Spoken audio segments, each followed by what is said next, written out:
이 시간 우리 옆에 분에게 이렇게 인사하도록 하겠습니다. 내가 교회입니다.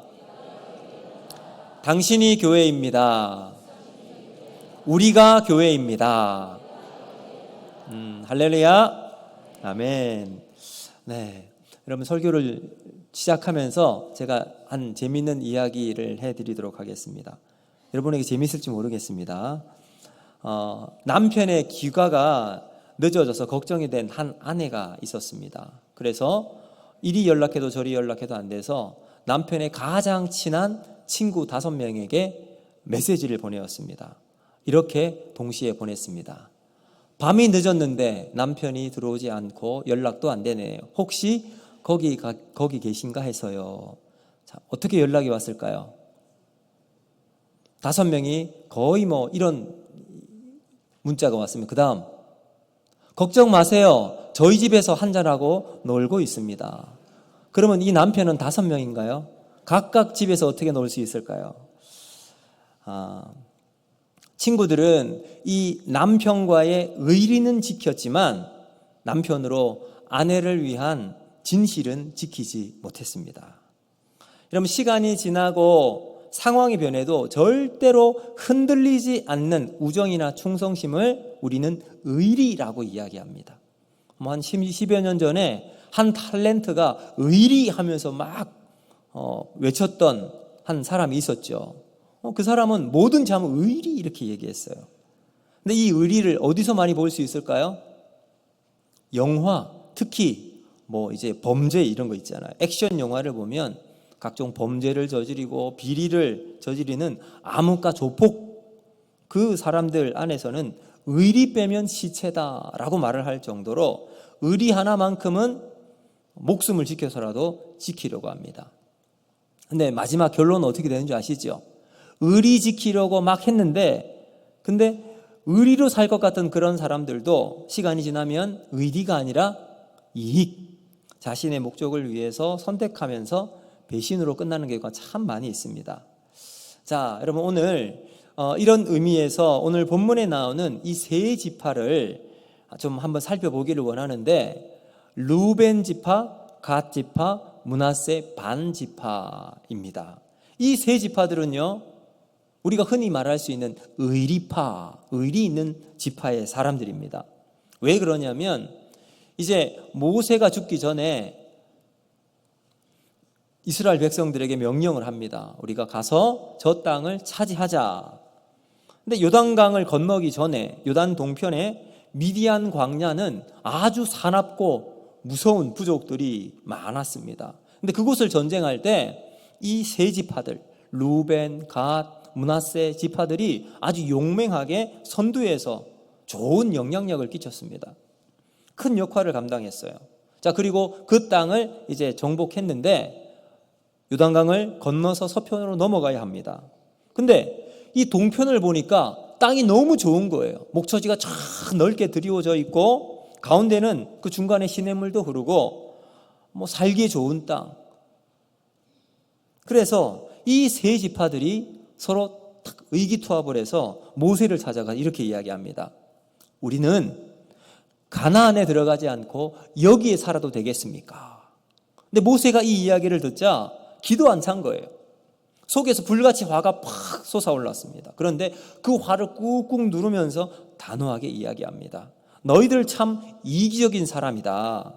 그 어려운 40년 광야 생활을 하고 이제 약속의 땅 가나안이 지척 눈앞에 있는데 하나님의 약속 붙잡고 여기까지 왔는데 가나안을 포기하고 이 땅 너희만 잘 먹고 잘 살기 위해 여기에 안주하고 살아가겠다고? 더군다나 이제 가나안 정복을 코앞에 두고 있는데 전쟁을 준비해야 된 상황에 여기 남아서 호가호위하며 편안히 지나겠다고 라고 이야기를 하는 거예요. 여러분, 다른 지파들은 어떨까요? 이제 막 여기저기 술렁이기 시작합니다. 사실 이 세 지파들은 단순한 아이디어 차원에서 우리가 여기도 살아도 되겠느냐라고 모세에게 찾아갔는데, 근데 일이 이렇게 커지게 될 줄 몰랐던 거예요. 난감한 상황이 되었습니다. 어떻게 수습해야 되느냐? 세 지파들이 모여서 머리를 싸매며 아이디어를 내었습니다. 그리고 대책을 세워서 모세에게 다시 찾아갑니다. 이렇게 하면 어떻겠습니까? 여자와 아이들은 여기 동편에 남겨두고 전쟁을 나갈 수 있는 우리 남자들, 전투 부대의 핵심적인 남자들이 전부 이스라엘 본대와 함께 요단강을 건너서 전쟁에 참여하겠습니다. 그리고 그 선두에 우리가 서겠습니다. 라고 이야기를 한 거예요. 그래서 모세는 그들의 절충안을 듣고 이제 딜이 형성이 되었습니다. 그리고 얼마 후 모세는 죽었어요. 모세를 딜을 이어받은 여호수아가 이제 본격적인 정복 전쟁을 시작하게 됩니다. 여러분, 전쟁을 시작할 때 있어서 여러 가지 중요한 것들이 있지만 그 중에 정말 중요한 것은 바로 사기잖아요. 전쟁을 어떻게 딱 수행하느냐, 이 사기가 중요한데 정말로 이 세 지파들이 최선을 다해서 앞장서서 종횡무진 활약을 펼칩니다. 그리고 이스라엘 군대에서도 이제 연전연승을 거두면서 사기가 막 올라가게 되었어요. 이들의 충성과 헌신은 여호수아가 새롭게 지도자로서 리더십을 펼치는 데 있어서도 큰 힘이 되었습니다. 자, 그렇게 가나안의 정복 전쟁을 다 마치게 될 무렵, 그 시간이 장장 7년 6개월이었습니다. 여러분, 얼마나 긴 세월입니까?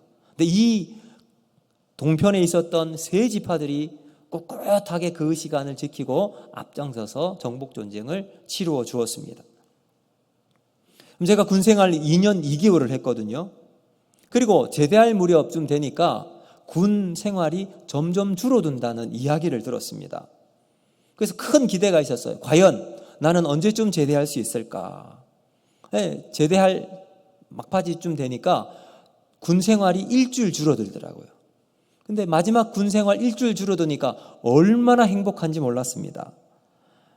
저희 아버지께 물어보니까 아버지는 군 생활을 36개월 하셨다고 하더라고요. 정확하게 3년이잖아요. 근데 국방부의 시계는 어쨌든 흘러서 제대하는 날은 다가옵니다. 여러분, 이 세 지파는 몇 년 동안 있었다고요? 7년 6개월. 얼마나 긴 생활입니까? 북한의 군 복무 기간이 7년이래요. 그러니까 여러분, 이 세 지파는 7년 동안 그냥 꿋꿋하게 군 복무했다고 생각하시는 거죠. 가족을 떠나서 전쟁터를 누비면서 홀로 보내야 했던 긴 시간이었습니다. 그럼에도 불구하고 이들은 정말로 충성하면서 자신의 맡겨진 책임을 잘 감당했습니다. 자, 이제 그 모든 정복 전쟁은 끝이 났고요. 그들을 떠나보내는 여호수아가 진심 어린 감사와 이제 덕담처럼 좋은 말을 이야기합니다. 여러분, 우리 2절 3절 같이 한번 읽어보도록 하겠습니다. 시작. 그들에게 이르되 여호와의 종 모세가 너희에게 명령한 것을 너희가 다 지키며 또 내가 너희에게 명령한 모든 일에 너희가 내 말에 순종하여 오늘까지 날이 오래도록 너희가 너희 형제를 떠나지 아니하고 오직 너희의 하나님 여호와께서 명령하신 그 책임을 지키도다. 아멘. 여러분, 여기 보시면 여호수아가 그들에 대한 감사의 마음이 얼마나 진하게 묻어 있는지, 여호와께서 명령하신 그 책임을 지키도다라고 이야기해요. 지켰도다라고 한 것도 아니에요. 현재형으로 지키도다. 지금 이 순간까지 지켜진 곳에 대한 고마움을 표현하는 마음이 고스란히 묻어 있습니다. 저는 이 세 지파를 보면서 참 의리 있는 사람이다라는 생각이 들었습니다. 그 긴 시간 동안 묵묵히 전쟁의 선봉에서 앞장서서 모범을 본보기를 보여주었습니다. 그리고 다른 세 지파들에게 사기를 진작시키는 역할을 성실하게 감당해 주었습니다. 여호수아가 이들을 바라볼 때 얼마나 감사한 마음이 컸겠습니까?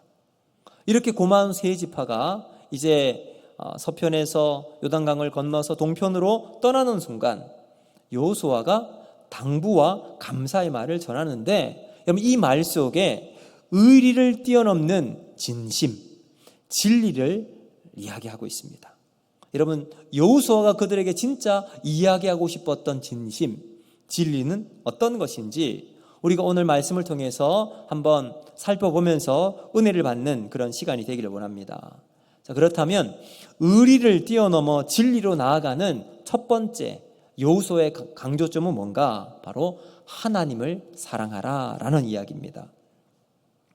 자, 책임을 완수하고 돌아가는 세 지파들에게 여호수아는 하나님을 사랑하라, 하나님을 사랑하라 강력하게 이야기하고 있습니다. 우리 5절 말씀 같이 보겠습니다. 5절 시작.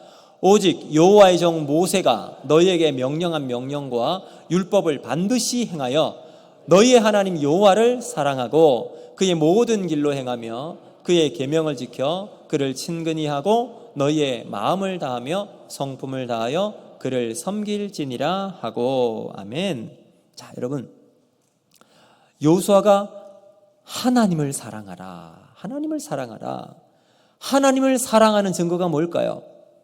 앞에 나와 있는 것처럼 모세가 너에게 명령한 모든 명령과 율법을 지키는 것, 바로 하나님 말씀대로 살아가는 겁니다.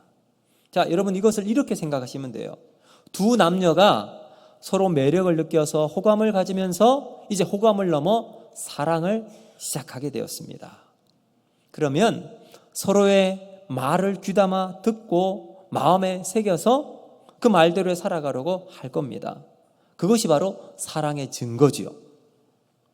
저에게는 이 말을 지키지 못한 아픈 기억이 있습니다. 저희 집에 이제 첫째 아이를 갖기까지 좀 오랜 시간이 걸렸습니다.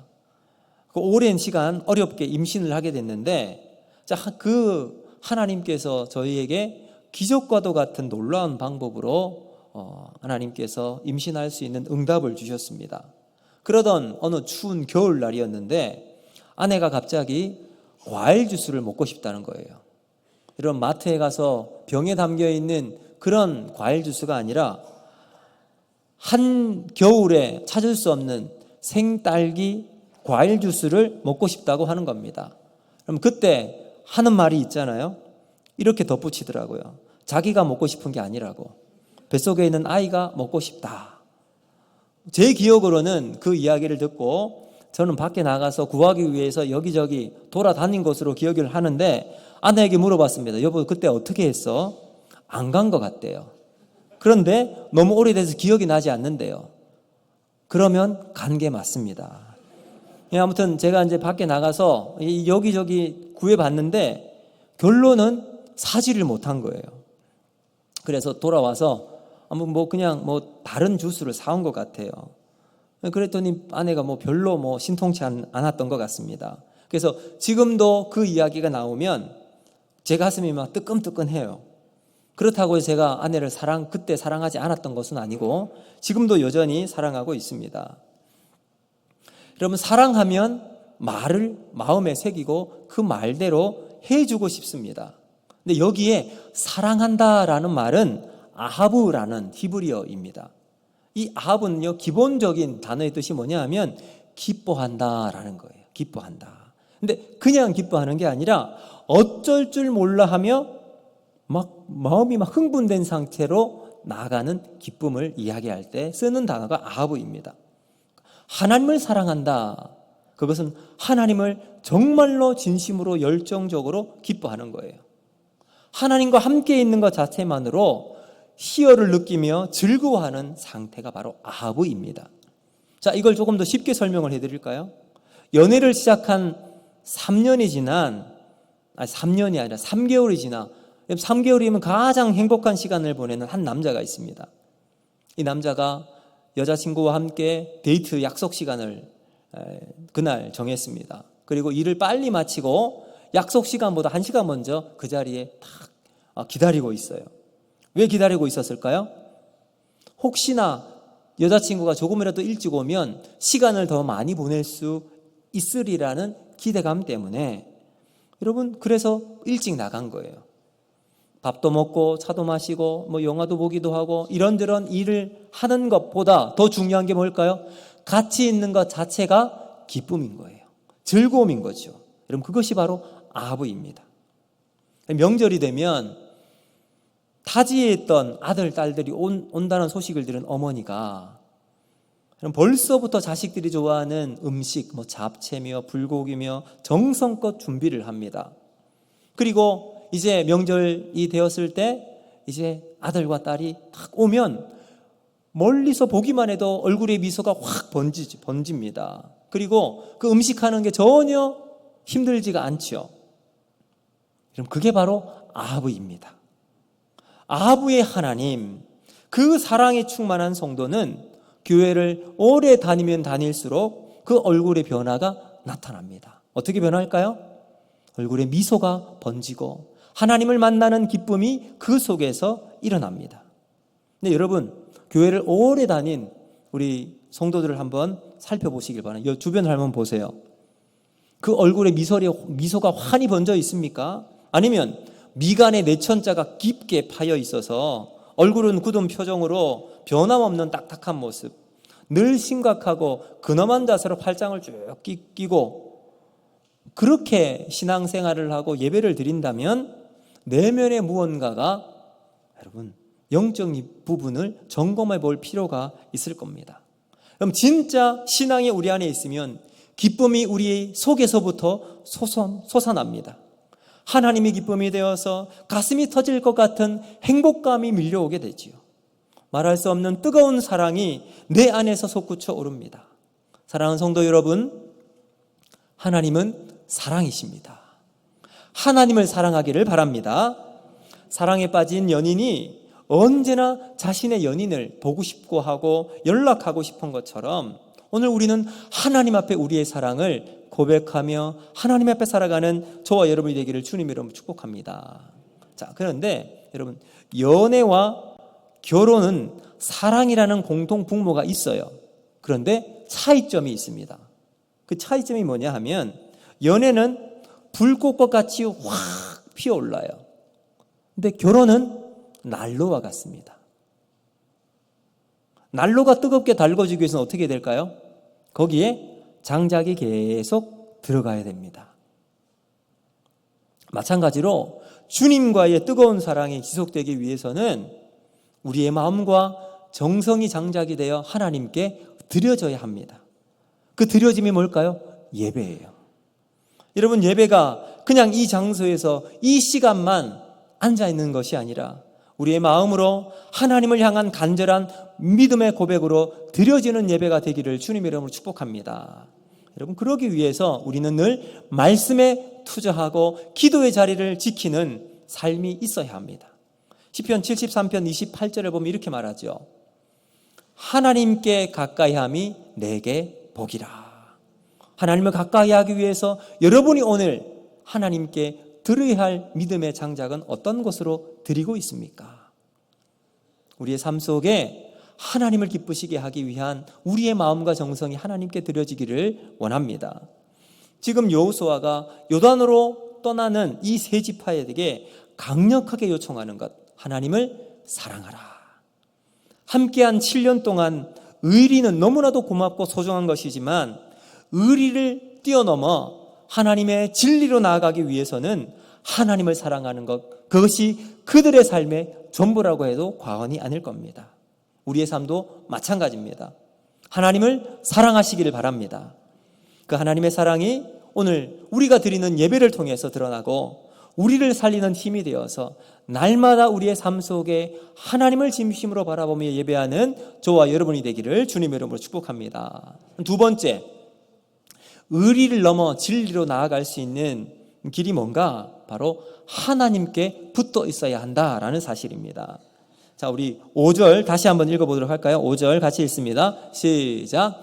오직 여호와의 종 모세가 너희에게 명령한 명령과 율법을 반드시 행하여 너희의 하나님 여호와를 사랑하고 그의 모든 길로 행하며 그의 계명을 지켜 그에게 친근히 하고 너희의 마음을 다하며 성품을 다하여 그를 섬길지니라 하고. 아멘. 여러분, 인간은 다른 동물과는 다르게 태어나면서부터 돌봄이 없으면 어떻게 되죠? 죽습니다. 살아갈 수가 없어요. 그런데 말과 소를 한번 보세요. 태어나자마자 처음에는 조금 비틀거릴지 모르지만 곧장 일어나서 어미 말에 젖을 빱니다. 그리고 금세 힘을 얻어서 달리기도 합니다. 그런데 갓 태어난 아기는 엄마 옆에 꼭 붙어 있어야 해요. 엄마가 주는 젖을 먹고 엄마가 보호해주는 그 관심과 돌봄으로 자랄 수가 있습니다. 아기는 혼자서 살아갈 힘과 또 보호장치가 전혀 없어요. 다른 동물처럼 이빨이 있는 것도 있지도 않고 힘도 없습니다. 그리고 빠르게 이동할 수 있는 민첩함도 없어요. 오직 부모의 보살핌으로 자랄 수가 있어요. 엄마 옆에 있어야 되는 거죠. 오늘 말씀도 보시면 그에게 친근히 하고 라고 되어 있습니다. 이 친근히 하다라는 말은 히브리어로 다바크입니다. 다바크. 이 다바크는 찰싹 달라붙어 있어서 절대로 떨어지지 않는 상태입니다. 마치 강력본도로 딱 붙여놓는 것처럼 순간 접착제로 붙여서 마치 하나인 것처럼 딱 달라붙어 있는 상태가 바로 다바크입니다. 여호수아가 세 지파를 향해서 하나님을 사랑하라, 이 사랑이 전부다 라고 말하고 있고, 또 한 번 더 강력한 표현으로 말하고 있는데 그 사랑이 어떻게 표현이 되는가? 하나님께 붙어 있으라 라고 말하고 있어요. 그럼 신혼부부들 한번 보세요. 결혼을 하면 어떻게 하든지 딱 달라붙어 있으려고 합니다. 조금만 떨어져도 손만은 꼭 붙잡고 있어요. 이것이 우리가 하나님을 사랑하면 이와 같이 하나님과 붙어 있습니다. 그것이 이 땅에 우리가 존재하는 이유이기도 합니다. 그런데 여러분, 우리의 대적마귀는 하나님과 우리의 관계를 어떻게 하기를 원할까요? 붙어 있게 할까요? 아닙니다. 어떻게 하든지 떨어뜨려 놓기를 원해요. 그래서 하나님과 우리 사이에 틈새 공간을 만들어서 거기로 비집고 들어옵니다. 자, 그러면 어떤 일이 벌어지죠? 예를 한번 들어볼까요? 여러분, 거대한 댐이 있어요. 그 댐이 견고하게 세워져 있어요. 근데 그 댐이 무너질 경우가 있는데 어떨 때 넘어질 수 있을까요? 그 댐에 바늘 구멍만한 작은 구멍이 생길 때입니다. 그 작은 구멍에 물이 스며들어 공간을 만들고 그 물은 지체하지 않고 계속해서 그 안으로 뻗어나갑니다. 그리고는 조금씩 그 콘크리트를 물로 적셔서 서서히 부식시킵니다. 그럼 어떤 결과가 생길까요? 여러분, 원래 댐을 막고 있는 이 콘크리트 벽은 약간의 아치를 그리고 있어요. 왜냐하면 그 저수지, 댐에 있는 물이 엄청나기 때문에 그 물의 수압을 견디게 하기 위해서 동일하게 받을 수 있도록 둥그렇게 만들어 놓습니다. 동일한 압력으로 딱 만들어져 있어요. 근데 한 곳이 구멍이 뚫리면 어떻게 될까요? 약해진 그곳에 압력이 집중적으로 쌓이게 됩니다. 그리고는 나중에는 힘이 약하게 되면 터지게 되는 거죠. 우리와 하나님 사이에 틈이 생기면 이런 일이 벌어지는 겁니다. 죄의 압력은 우리가 생각하는 것보다 훨씬 강력합니다. 우리를 강력하게 누르고 있어요. 이럴 때 어떻게 해야 되겠습니까?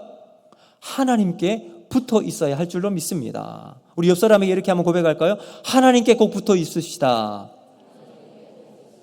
아멘. 여러분, 우리는 하나님과 꼭 붙어 있어야 합니다. 그런데 자, 여기서 한 발자국 더 들어가서 생각할 것이 있어요. 우리가 하나님을 붙들 수 있는데 여러분, 얼마만큼 붙들고 살아갈 수 있을까요? 하나님께 붙어 있기 위해서 얼마만큼의 힘이 우리에게 필요할까요?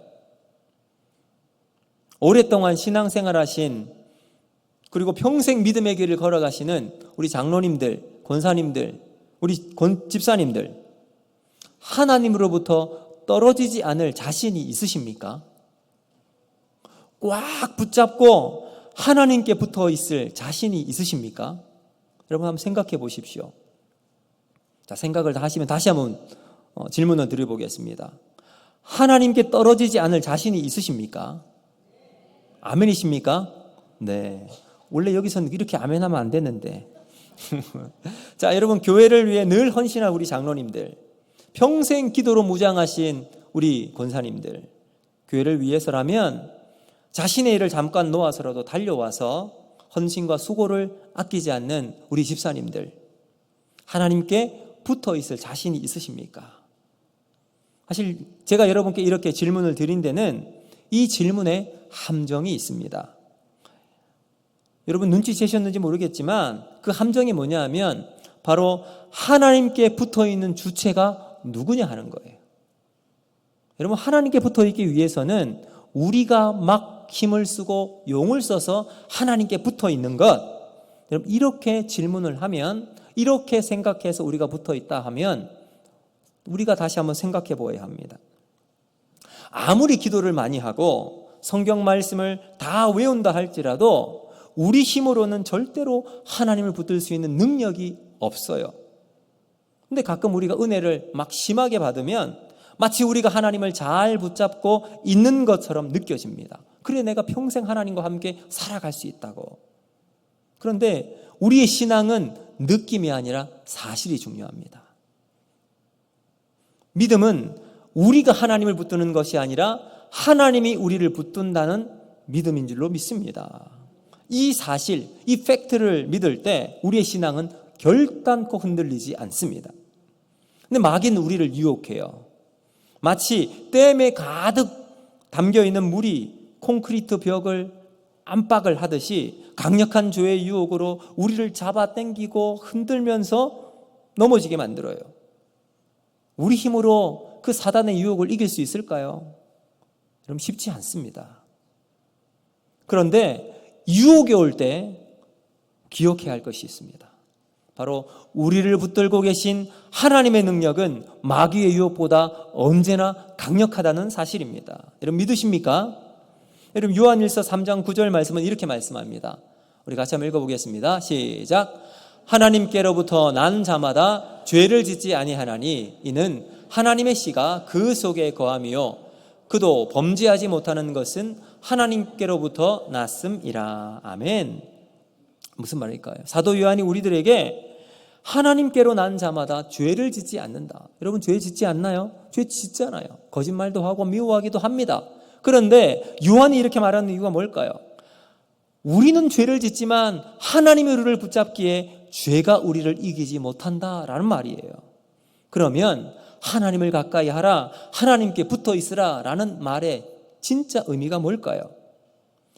내가 하나님 붙드는 것이 아니라 하나님이 나를 견고하게 붙잡고 있기에 그 어떤 유혹에도 하나님으로부터 우리를 분리시킬 수 없다는 사실을 아는 거예요. 사도 바울이 그래서 이렇게 고백합니다. 로마서 8장 35절 말씀 우리 같이 한번 읽어보겠습니다. 시작. 누가 우리를 그리스도의 사랑에서 끊으리요? 환난이나 곤고나 박해나 기근이나 적신이나 위험이나 가리랴. 아멘. 여러분 여기에 그리스도의 사랑에 끊을 수 있는 게 있다 없다? 없다. 그 어떤 유혹이라 할지라도 그 유혹이 환난이고요, 곤고고요, 박해나 기근, 적신, 위험, 칼, 그 어떤 것이 우리를 유혹하고 위협한다 할지라도 하나님의 사랑에서 우리를 끊을 수 있는 것은 아무것도 없다. 자, 그 힘이 어디서 나오는가? 이어서 로마서 8장 37절 바울이 이렇게 고백합니다. 우리 같이 한번 읽어보겠습니다. 시작. 그러나 이 모든 일에 우리를 사랑하시는 이로 말미암아 우리가 넉넉히 이기느니라. 아멘. 여러분 여기 보니까 바울이 뭐라고 고백해요? 내 힘으로 내가 열심히 주의 복음 위에 달려나가니까 그 열심으로 내가 이길 수 있다? 아니에요. 누구로 말미암아? 우리를 사랑하시는 이로 말미암아 우리가 넉넉히 이기느니라. 여러분 우리가 이 세상을 이길 수 있는 힘은 나에게 있지 않고 우리를 사랑하시고 우리를 붙들어 주시고 우리를 언제나 동행하시는 예수 그리스도, 그분의 힘으로 우리가 세상을 이길 수 있게 될 줄로 믿습니다. 믿음이란 바로 이런 거예요. 내가 하는 것이 아니라 오늘도 하나님이 우리를 붙잡아 주시는 그 힘으로 세상을 살아가는 거예요. 사랑하는 성도 여러분, 이번 한 주간 우리는 세상 가운데서 승리하게 될 줄로 믿습니다. 넉넉하게 이기게 될 줄로 믿습니다. 이것이 믿음이에요. 그런데 여러분, 이 믿음의 한꺼풀을 벗겨보면요, 우리는 그 안에서 넘어질 거예요. 쓰러질 겁니다. 때로는 죄의 물결에 휩쓸려 전혀 하나님의 자녀다운 삶을 살아가지 못할 수도 있게 될 수 있습니다. 그런데 기억하십시오. 우리를 사랑하시는 이로 말미암아 우리가 이길 수 있다는 거예요. 내 힘이 아닌 누구의 힘? 우리를 붙들어 주시는 하나님의 힘으로 승리하는 거예요. 그러므로 오늘도 우리는 누구를 붙잡아야 합니까? 하나님을 붙잡아야 합니다. 하나님의 붙잡아 주신 힘으로 우리가 이 세상을 이겨나갈 수 있다는 것을 믿음으로 살아나가는 겁니다. 자, 그래서 이 믿음으로 살아가는 사람들은 세상 속에서 절대로 교만할 수 없어요. 내 힘이 아니니까 그래요. 그래서 겸손하게 하나님 앞에 엎드려 하나님의 은혜를 구하고 살아갑니다. 믿음이 크면 클수록 겸손하게 하나님 앞에 엎드리는 거죠. 오늘 이 한 주간 동안 그 하나님의 사랑을 가지고 세상 가운데 살아갈 때 주님이 주신 믿음으로 살아가되 겸손함으로 살아가는 저와 여러분이 되기를 주님의 이름으로 축복합니다. 이제 말씀을 맺도록 하겠습니다. 여러분, 의리를 넘어서 진리로 살아가는 두 가지 비결, 여호수아가 오늘 우리에게 주는 교훈의 말씀 두 가지였습니다. 첫 번째, 하나님을 사랑하는 거예요. 여러분, 세상을 사랑하지 않고 하나님을 사랑하시길 바랍니다. 그 하나님을 사랑하는 것은 하나님을 온 마음으로 기뻐하며 예배하는 거예요.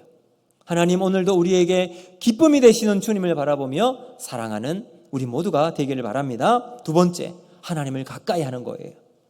내 힘이 아닌 하나님이 붙들어 주신 힘으로 오늘도 승리하며 날마다 주 앞에서 매일매일 그 승리를 고백하며 살아가는 우리 모두가 되기를 주님의 이름으로 축복합니다. 여러분, 말씀 기억하면서 오늘 이 시간 이렇게 한번 찬양하면서 기도하기를 원하는데요.